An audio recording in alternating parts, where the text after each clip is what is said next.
Bismillahirrahmanirrahim. Assalamualaikum warahmatullahi wabarakatuh.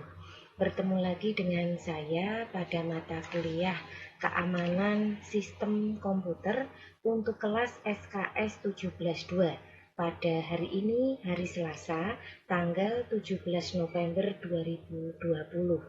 Untuk kelas SKS 17-2 kita masuk pada pertemuan yang ke-10. Baiklah, pada pertemuan sebelumnya, pada minggu sebelumnya, kita sudah melaksanakan UTS ya, dan saya lihat semuanya sudah mengikuti dengan tertib. Nah, mungkin pesan saya ada beberapa mahasiswa yang tugas-tugasnya itu ada yang belum terpenuhi semuanya.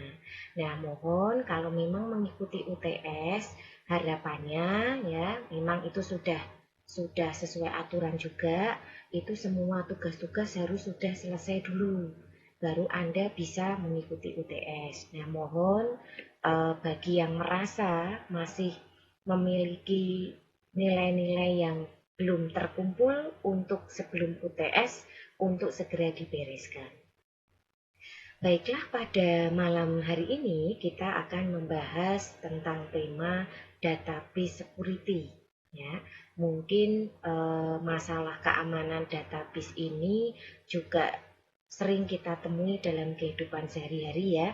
Mungkin ada yang bekerja di bagian pemrograman, ada yang mungkin menggunakan database dalam pekerjaannya atau membantu untuk menyelesaikan tugas-tugasnya. Nah, ini ada pembahasan tentang database security.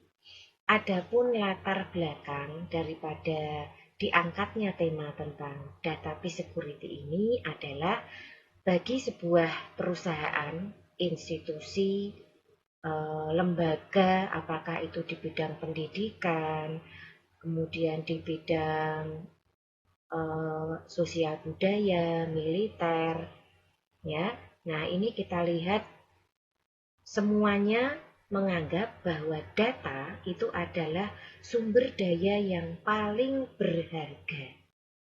Ya, data apapun itu, bagi institusi atau lembaga tersebut atau perusahaan tersebut atau mungkin pribadi tertentu.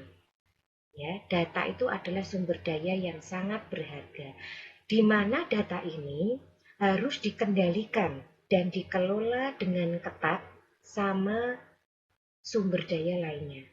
Jadi pengendalian maupun pengelolaan sumber daya untuk yang namanya data ini harus dikendalikan dan dikelola dengan ketat bersamaan dengan sumber daya yang lain. Nah, ini latar belakang ya, karena kita tidak bisa istilahnya menolak dari keadaan sekarang bahwa memang kita tidak bisa hidup tanpa data. Ya, hampir sekarang semua bidang kehidupan itu selalu ada data. Mulai dari kita lahir, kemudian kita berproses tumbuh, ya, mungkin dalam pertumbuhannya itu kita mengalami sebuah perkembangan, pertumbuhan, ada juga proses misalkan dalam bidang kesehatan kita itu ada riwayat penyakit, itu semua direkam, yang namanya rekam data. Ini kalau di bidang kesehatan, ya, dari kita lahir, kemudian tumbuh menjadi remaja, kemudian dewasa sampai tua, itu ada rekam medisnya. Nah, kemudian di bidang pendidikan, mulai dari kita sekolah, dari sekolah yang paling awal saja, ya, dari PAUD, kemudian sampai ke TK, kemudian SD, SMP, SMA sampai dengan kuliah, itu juga ada rekam jejak pendidikan. Ya, jadi kita tidak bisa memungkiri bahwa kehidupan sekarang itu selalu penuh dengan data. Oleh karena itu, kita harus menyadari bahwa data ini harus dikendalikan dan dikelola dengan sangat baik supaya tidak menjadi hal yang berbahaya di kemudian hari. Nah, untuk pengertian database security di sini adalah mekanisme untuk melindungi database terhadap ancaman, baik yang disengaja maupun yang tidak disengaja. Nah, database security sendiri meliputi apa saja di sini? Ada hardware, ada software, ada jaringan internet, ada database server, dan ada individual person. Untuk individual person di sini, ini kita bedakan ada user, programmer, administrator, operator, dan outsider. Nah, ini yang harus kita pahami dulu ya. Jadi ternyata database security ini yang kita bicarakan itu tidak hanya meliputi tentang database saja, tapi ada hardware, ada software, ada jaringan internet, ada database server, ada IP, individual person ya. Di sini untuk individual person sendiri masih dibagi lagi ada user, programmer, administrator, operator, dan outsider. Nah, kalau digambarkan itu seperti ini. Jadi kalau kita lihat ya, di sini itu adalah beberapa PC yang terhubung ke sebuah communication network ya, kemudian mengacu kepada sebuah server. Nah, di sini kita lihat untuk hardware sendiri ya, ini ada fire load bomb untuk ancamannya untuk hardware ya. Kemudian data corruption owing to power loss or surge. Failure of security mechanism giving greater access than normal. Ya, kemudian ada death of equipment, ada physical damage to equipment, ada electronic interface and radiation. Ini adalah gangguan-gangguan yang muncul dari sisi hardware. Kemudian untuk communication network ada wiretapping, ada breaking or disconnection to cables, ada electronic interference and radiation. Untuk DBNS and application software, di sini ada file of security mechanism giving greater access than normal. Kemudian ada program alteration date of programs ya. Kemudian untuk database sendiri ada unauthorized amendment or copying of data, ada date of data, ada data corruption due to power loss of source ya. Jadi ini adalah gangguan-gangguan yang ada di masing-masing bagian. Nah, untuk yang individual person sendiri ini ada user, programmer atau operator, dan database administrator. Nah, untuk user sendiri, using another person access viewing and disclosing. Ya, jadi menggunakan akses milik orang lain ya. Dan ini terjadi ketika kita itu lupa untuk melakukan close atau logout. Seperti itu. Nah, ini bisa terjadi juga misalkan di warnet ya. Suatu saat di warnet, kebetulan kita di tempat-tempat umum begitu, komputer yang bisa dipergunakan untuk beberapa orang. Nah, di situ kita kemudian masuk, login, dan kita lupa untuk logout. Ya. Nah, di sini bisa dipergunakan untuk akses oleh orang lain. Nah, kemudian unauthorized data, ya, ada data yang tidak diizinkan untuk masuk. Kemudian inadequate staff training, illegal entry by hacker, ada seorang lain atau hacker yang mencoba masuk. Kemudian ada blackmail, kemudian ada introduction of virus. Jadi ada virus juga yang masuk ya, ini dari sisi user. Kemudian untuk programmer atau operator itu ada creating trapdoors, programs alteration such as creating software that is insecure, ya, inadequate staff training, kemudian ada inadequate security policies and procedures, kemudian staff shortage and strikes. Ini dari sisi programmer. Jadi ada pembuatan beberapa software yang ternyata insecure ya, jadi tidak membuat nyaman dari sisi database tersebut, itu bisa terserang. Kemudian yang database administrator ini ada inadequate security policies and procedure. Ya, jadi ini adalah beberapa gangguan yang bisa terjadi dari berbagai sisi. Nah, berikutnya ini adalah bentuk lain ya, jadi gambar yang bentuk yang lain lagi tapi intinya sama. ini adalah perangkat keras, itu bisa saja mengalami kerusakan karena bencana seperti kebakaran, banjir, kemudian bom, pencurian, listrik, gempa, radiasi, kesalahan mekanisme keamanan ya, itu bisa menyebabkan kerusakan pada sisi perangkat keras. Nah, kemudian dari jaringan komunikasi sendiri itu ada kabel yang tidak terkoneksi, kemudian ada juga radiasi yang menyebabkan kerusakannya. Kemudian untuk database sendiri ada aturan atau amandemen yang tidak diotorisasi, penduplikatan data, pencurian data, kehilangan data akibat gangguan listrik. Ya, kadang-kadang kita sudah menyimpan dalam database, tiba-tiba listrik mati dan itu menyebabkan hilangnya beberapa data. Bisa saja terjadi. Kemudian DBMS dan program aplikasi. Ini ada kesalahan mekanisme keamanan, kemudian akses yang terlalu luas, pencurian program, dan kesalahan program. Jadi di sini dari sisi program aplikasi sendiri juga ada beberapa ancaman yang nanti bisa menjadi penyebab terganggunya keamanan database. Nah, untuk pengguna sendiri, untuk user ya, di sini ada pengguna akhir menggunakan hak akses orang lain, melihat dan menutupi data yang tidak diotorisasi, staf tidak di-training. Jadi kalau di perusahaan tuh memang harus ada training untuk pemakaian beberapa orang ya yang khususnya berkaitan dengan data, ini harus ada training di sini.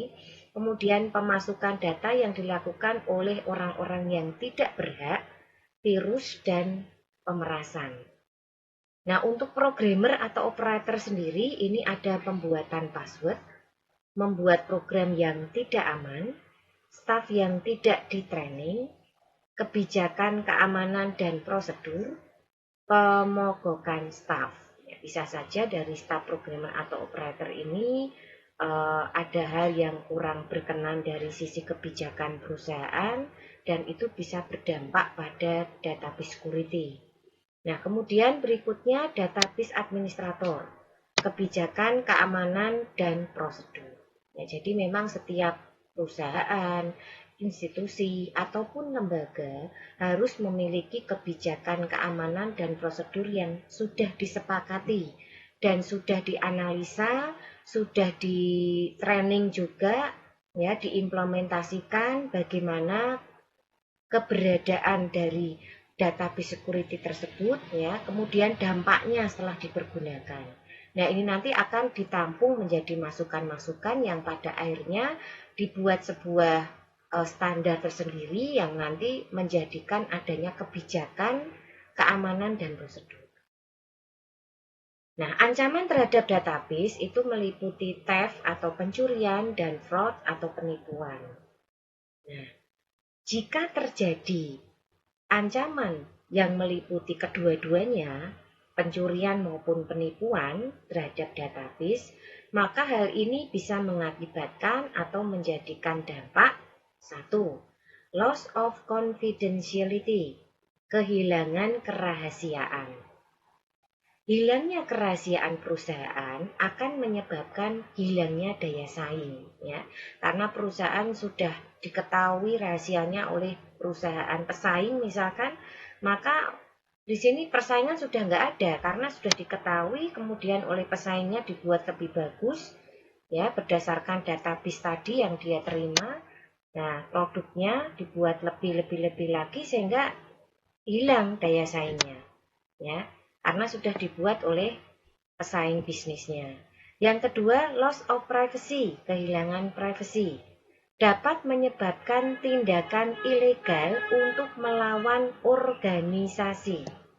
Ya, jadi pencurian dan penipuan terhadap database ini memang menyebabkan organisasi itu kehilangan privasi, apalagi kalau dilakukan oleh orang-orang yang memang bekerja di bidang database tersebut, ya.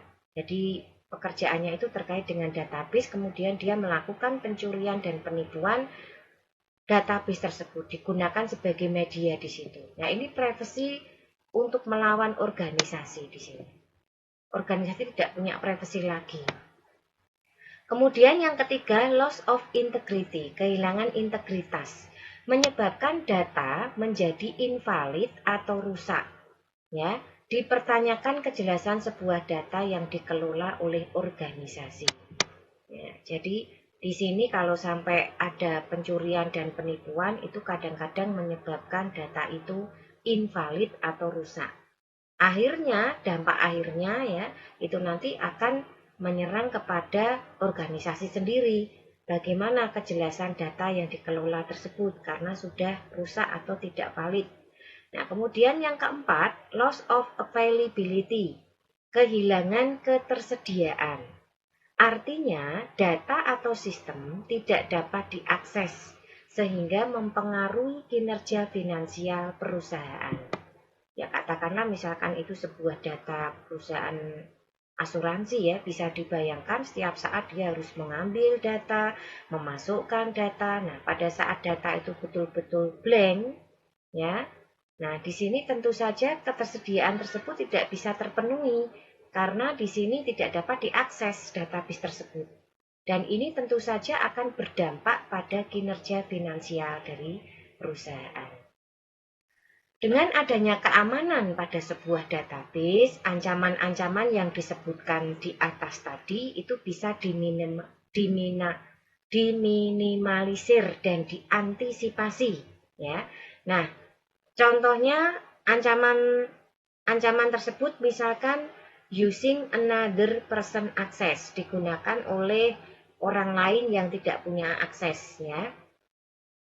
Ini meliputi theft and fraud, loss of confidentiality, loss of privacy. Nah, ini hilang 3 ini. Ancaman ini bisa diantisipasi.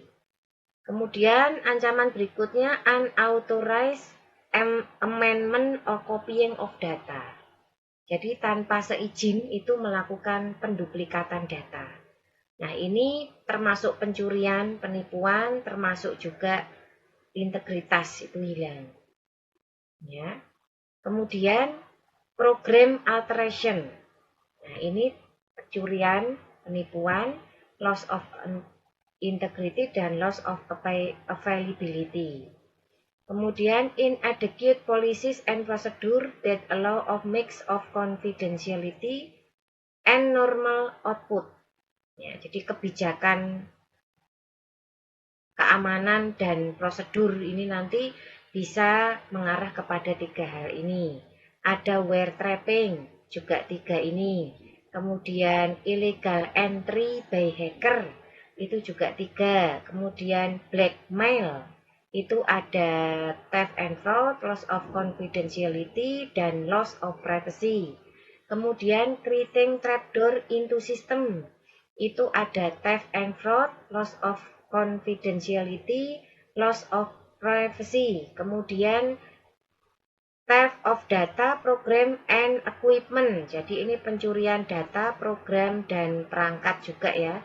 Nah, ini ada 4 ini yang terancam, yang bisa diminimalisir. Ya, jadi tanda centang ini itu adalah bisa melakukan minimalisir dan antisipasi untuk hal-hal ini dengan adanya keamanan pada database. Sedangkan pada bagian kiri ini adalah berupa ancamannya. Ya, tadi terakhir sampai creating trapdoor into system, theft of data, program, failure of security mechanism, giving greater access than normal, ada staff shortage or strikes, ada inadequate staff training, tidak ada pelatihan untuk staff ya. Kemudian viewing and disclosing unauthorized data, electronic interference and radiation, data corruption owing to power loss of search. Kemudian fire, electrical fault, lightning strike, arson, food bomb, physical damage to equipment, breaking cables or disconnection of cable, dan introduction of virus. Ya, jadi ini bisa diminimalisir dan diantisipasi untuk ancaman-ancaman yang disebutkan ini. Yang diminimalisir dan diantisipasi itu yang sudah dicentang-centang ini. Ya. Nah, berikutnya kita mengacu kepada computer based control. Terdapat dua faktor yang harus diperhatikan untuk menanggulangi ancaman-ancaman yang disebutkan, yaitu faktor computer based control dan non-computer based control. Untuk faktor computer based control merupakan kontrol yang dilakukan terhadap akses ke dalam database menggunakan komputer atau multi-user environment. Biasanya dalam hal ini berkaitan langsung dengan authorization and authentication yang diantaranya meliputi ada password dan account number, kemudian discretionary access control, dan mandatory access control. Ini untuk computer based control. Selain authorization and authentication, aspek seperti interface software yang mengakses database juga harus dilindungi. Seperti 1. Memberikan enkripsi pada interface user application jika implementasi aplikasi dan database via internet atau publik. Yang kedua, selain enkripsi teknik implementasi yang digunakan, menggunakan metode jaringan intranet, sistem jaringan yang menggunakan jaringan internet namun bersifat local access. Yang ketiga, memberikan firewall terhadap device baik yang mengakses maupun DBMS device. Nah, jadi ini dari sisi interface software. Itu juga harus dilindungi ya. Nah, yang dilindungi apa saja sudah disebutkan tadi, memberikan enkripsi pada interface user application-nya, kemudian ada juga teknik implementasi ya, kemudian memberikan firewall terhadap device-nya. Nah, ini yang perlu diperhatikan. Nah, gambarnya seperti ini. Jadi ini adalah bentuk intranet system, di dalamnya ada DBMS server yang meliputi authorization dan access control. Ini ada local client, ini database-nya. Nah, dilengkapi dengan firewall, dengan enkripsi yang sudah masuk ke jaringan internet, enkripsi lagi remote client. Ini bentuk keamanan ya, kalau kita lihat dari aspek interface software tadi. Otorisasi sendiri pengertiannya adalah pemberian wewenang atau hak istimewa yang memungkinkan subjek untuk memiliki akses yang sah ke sistem atau ke objek sistem. Sedangkan otorisasi dan tingkatan akses yang saling terkait itu merupakan metode pembatasan bagi user sesuai kebutuhan user tersebut. Dengan memberikan pembatasan tingkatan akses pada tiap-tiap user, dapat meminimalisir aspek bocornya privacy information. Nah, ini yang perlu diberikan garis bawah ya. Ada pembatasan tingkat akses dapat meminimalisir bocornya privacy information. Nah, contoh pemberian otorisasi dan tingkatan akses diantaranya ada read authorization, di mana pada tahap ini user diperbolehkan membaca data, tapi tidak dapat melakukan modifikasi, sifatnya hanya read saja. Kemudian insert authorization, user diperbolehkan untuk menambah data yang baru, tapi tidak dapat menghapus data yang sudah ada. Update authorization. User diperbolehkan memodifikasi data yang sudah ada, tapi tidak dapat menghapus data. Delete authorization. User diperbolehkan menghapus data. Index authorization. User diperbolehkan membuat dan menghapus indeks data. Resource authorization. User diperbolehkan membuat relasi-relasi baru. Alteration authorization, user diperbolehkan menambah atau menghapus atribut suatu relasi. Drop authorization, user diperbolehkan menghapus relasi yang sudah ada. Untuk non-computer based control, non-computer based control merupakan jenis pengamanan database yang bersifat fisik pada database, baik itu security building, keamanan ruangan, intensitas suhu ruangan server, mudahnya disaster recovery seperti banjir, kebakaran, dan lain-lain. Dan hal-hal lainnya yang berkaitan dengan pengamanan secara fisik sebuah database. Non-computer based control merupakan aspek penting yang harus diperhatikan. Juga karena ini sudah merupakan fisiknya sebuah device yang tugasnya menampung data perusahaan. Selanjutnya ada backup dan recovery untuk mencegah kejadian yang tidak diinginkan dan dapat merugikan organisasi dalam menangani keamanan database. Dilakukan backup dan recovery ini. Backup adalah proses periodik untuk membuat duplikat dari database dan melakukan logging file ke media penyimpanan eksternal. Sehingga dengan melakukan backup, kita memiliki cadangan database. Jika sewaktu-waktu database utama mengalami sebuah permasalahan. Sedangkan recovery adalah upaya pengembalian database ke keadaan yang benar. Kembali setelah terjadinya kegagalan saat update, misalnya atau terjadi disaster atau bencana. Keamanan database dapat dikelompokkan sebagai berikut. 1. Pencurian dan penipuan. Pencurian dan penipuan database tidak hanya mempengaruhi lingkungan database, tetapi juga seluruh perusahaan atau organisasi. 2. Keadaan ini biasanya dilakukan oleh orang, di mana seseorang ingin melakukan pencurian data atau memanipulasi data, seperti contohnya ada saldo rekening, transaksi, transfer, dan lain-lain. Untuk itu, fokus harus dilakukan pada kekuatan sistem agar menghindari akses oleh orang yang tidak memiliki kewenangan. 2. Hilangnya kerahasiaan dan privasi. Suatu data biasanya memiliki nilai kerahasiaan, karena data tersebut merupakan sumber daya yang strategis pada perusahaan. Maka pada kasus ini, data tersebut harus diamankan dengan memberikan hak akses pada orang tertentu saja. 3. Hilangnya integritas. Ini berkaitan dengan akurasi dan kebenaran data di dalam database, seperti data korup. Hal ini akan secara serius mempengaruhi perusahaan atau organisasi. 4. Hilangnya ketersediaan.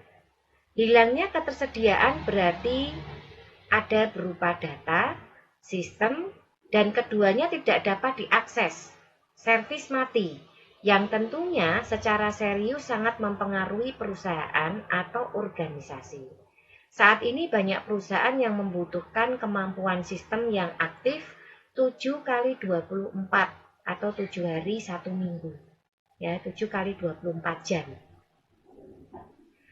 Berikutnya kita akan membahas ancaman terhadap database dan serangan terhadap database. Secara garis besar, keamanan database dikategorikan sebagai berikut. 1. Keamanan server. Perlindungan server adalah suatu proses pembatasan akses yang sebenarnya pada database dalam server itu sendiri. Menurut Blake Whitman, seorang pakar dalam bidang keamanan komputer, ini adalah suatu sisi keamanan yang sangat penting dan harus direncanakan secara hati-hati. Ide dasarnya adalah kita tidak dapat mengakses apa yang kita tidak dapat lihat. Atau apakah kita ingin database server kita dapat dilihat di seluruh dunia? Database kita bukanlah suatu web server. Koneksi yang tidak dikenali tidak akan diizinkan untuk mengakses database. Yang kedua, trusted IP access. Setiap server harus dapat mengkonfigurasikan alamat IP yang diperbolehkan mengakses dirinya. Kita tidak mengizinkan semua orang dapat mengakses server kita, sebagaimana kita tidak mengizinkan orang lain memasuki rumah kita tanpa izin. Jika server melayani suatu web server, maka hanya alamat web server itu saja yang dapat mengakses server database tersebut. Jika server database melayani jaringan internal, maka hanya alamat jaringanlah yang boleh menghubungi server. Sangat perlu diperhatikan bahwa jangan pernah menggabungkan server database web dengan server database informasi internal perusahaan. Ini adalah suatu mental yang buruk untuk seorang admin, karena akan sangat berbahaya sekali jika nanti ada hacker atau cracker yang bisa mengakses database tersebut tanpa izin, maka otomatis server database informasi atau database web itu bisa dilihat semua. Ya, dan ini sangat berbahaya. Berikutnya, koneksi database. Saat ini semakin banyaknya aplikasi dinamis menjadi sangat menggoda untuk melakukan akses yang cepat, bahkan update yang langsung tanpa autentikasi. Jangan pernah berpikir seperti itu, hanya untuk orang-orang yang tidak mau berusaha. Jika kita ingin mengizinkan user dapat mengubah database melalui webpage, pastikan kita memvalidasi semua masukan untuk memastikan bahwa inputan benar, terjamin, dan aman. Sebagai contoh, pastikan kita menghilangkan semua kode SQL agar tidak dapat dimasukkan oleh user. Jika kita membutuhkan koneksi ODBC, pastikan koneksi yang digunakan juga unik, jadi tidak mudah untuk ditiru atau dilihat oleh orang lain. Ketiga, kontrol akses tabel. Kontrol akses tabel ini adalah salah satu bentuk keamanan database yang sering diabaikan, karena cukup sulit ternyata dalam penerapannya. Penggunaan kontrol akses tabel yang benar dibutuhkan kolaborasi antara sistem administrator dengan pengembang database. Hal inilah yang sulit dilakukan. Pemberian izin user untuk mengakses informasi dapat membuat informasi terbuka kepada publik. Jika seorang user mengakses informasi, apakah akan dilihat menggunakan session yang sama? Atau jika tabel digunakan sebagai referensi, mengapa ia diberikan izin selain hak membaca saja? Ya, jadi ini untuk mengontrol akses tabel. Berikut adalah tingkatan pada keamanan database. Di antaranya ada fisikal, manusia, sistem operasi, dan sistem database. Untuk fisikal, lokasi-lokasi di mana terdapat sistem komputer haruslah aman secara fisik terhadap serangan perusak. Untuk manusia, wewenang pemakai harus dilakukan dengan berhati-hati untuk mengurangi kemungkinan adanya manipulasi oleh pemakai yang berwenang. Sistem operasi, kelemahan pada sistem operasi ini memungkinkan pengaksesan data oleh pihak tidak berwenang, karena hampir seluruh jaringan sistem database menggunakan akses jarak jauh.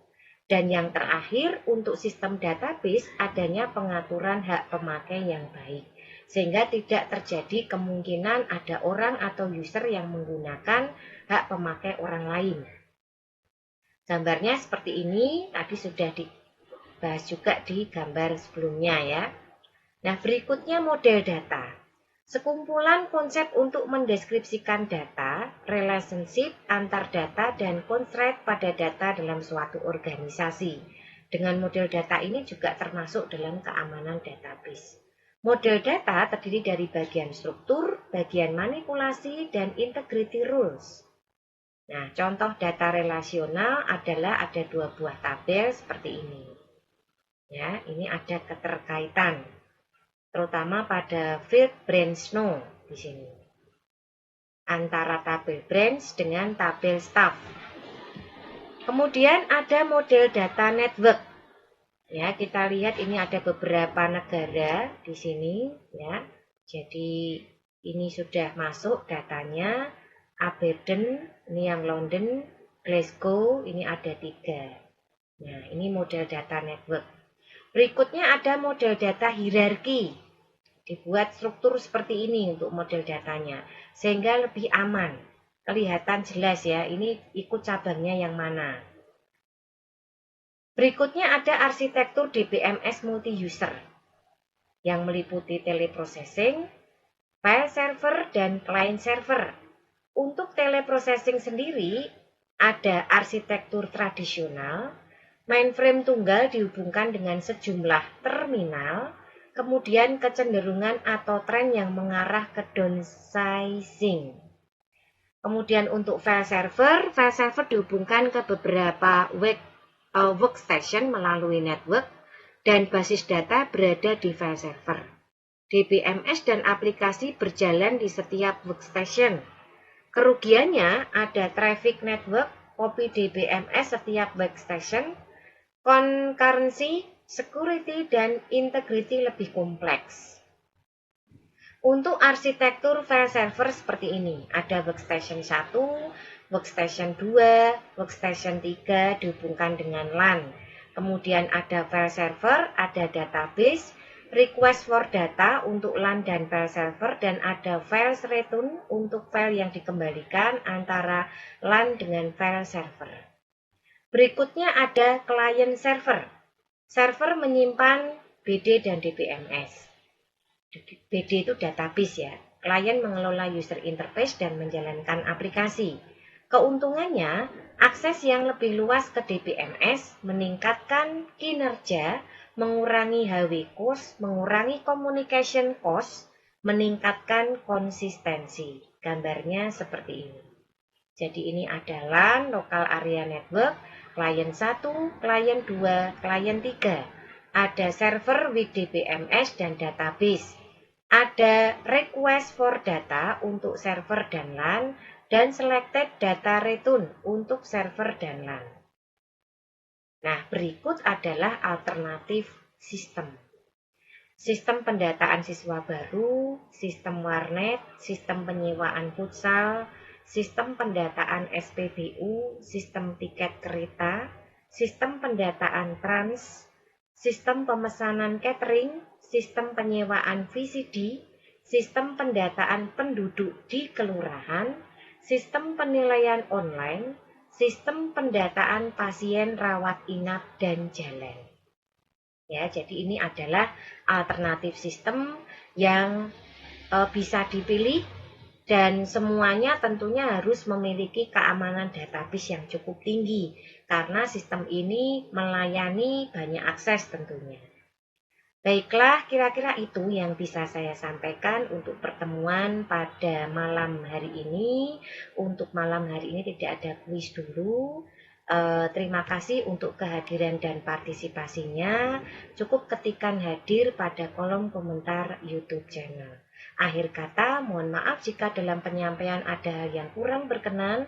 Wassalamualaikum warahmatullahi wabarakatuh.